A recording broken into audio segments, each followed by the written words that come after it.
Paulo, handang-handa ng pakasalan at iharap sa dambana ang nobyang si Chinita Princess. I've seen a lot of change, been through a lot of pain. Some things are not the same as they were a year ago, but all will be okay.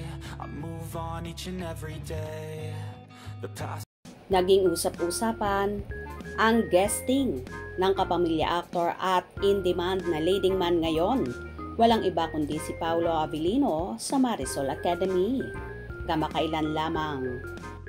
Ayon nga kay Paulo, nakalaan talaga ang taong ito para maayos ko rin ang mga dapat kong ayusin sa sarili ko, sa personality ko, pati na rin sa ibang aspeto ng buhay ko. Patuloy na sumusuporta sa naging tambalan namin ni Kim for the past two projects. Ito na nga, kaka-announce na magkakapelikula kami soon.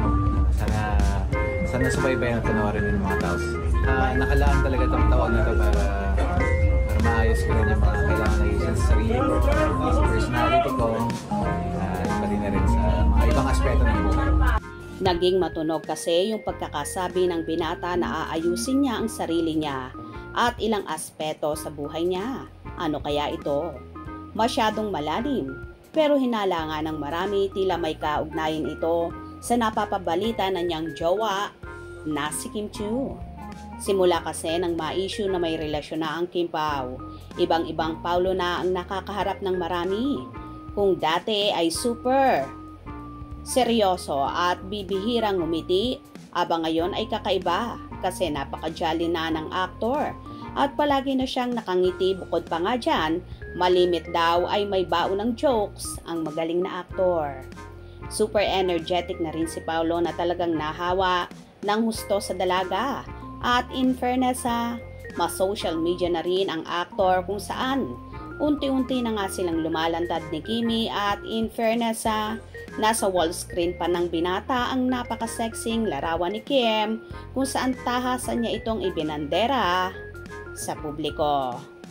Well, abang-abang tayo dahil for sure may magaganap at pinaghahandaan na talaga itong si Paulo. Tila ready na nga pakasalan at iharap sa dambana si Chinita Princess. Lalo pat na ipakilala na rin naman ng aktor sa dalaga ang anak na si Aki na nakabase na rin sa New York City. Hope you enjoyed. Please subscribe for more info.